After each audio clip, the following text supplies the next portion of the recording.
गुरु का अर्थ होता है मार्गदर्शक।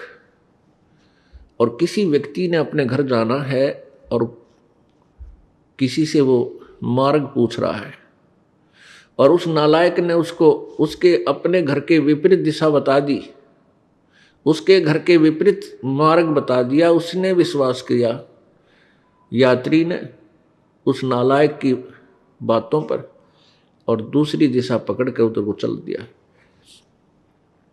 तो कितना पाप लगा उसको, सारा दिन व्यर्थ हुआ, उल्टी दिशा में सफर किया।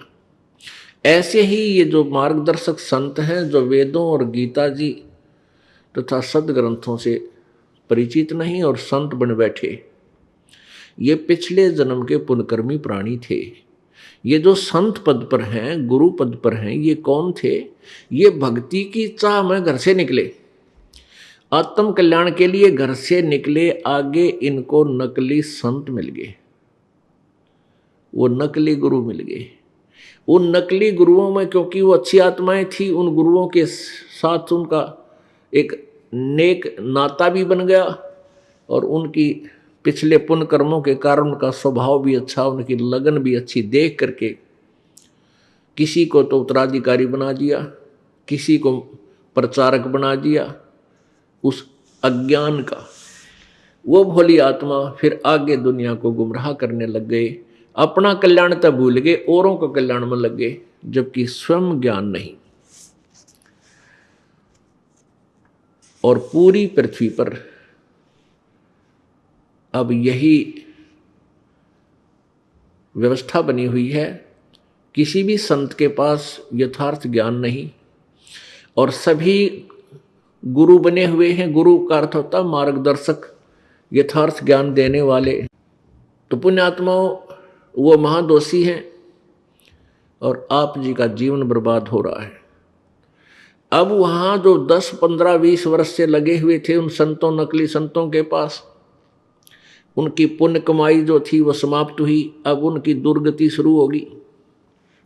उन पंथों में दुखी हुए प्राणी अब यहां आ रहे हैं, अपनी गाथा बता रहे हैं कि मेरे पास सब सुख था, अच्छा व्यवसाय था, खूब दान करते थे, वहाँ सेवा भी करते थे, महीने में जाते थे, हफ्ते में जाते थे, और सब कुछ लुट गया।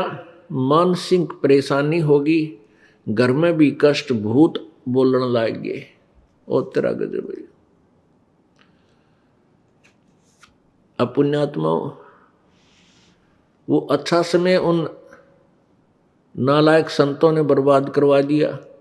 पहले तो जो उनको सुख था 10, 5, 20 वर्ष तो इसलिए रुके रहे कि हमारे घर में सुख हो रहा है, और वो हो रहा था उनके पिछले पुण्य से। जब वो पुण्य खत्म हो गए तो पाप का दौर शुरू हुआ।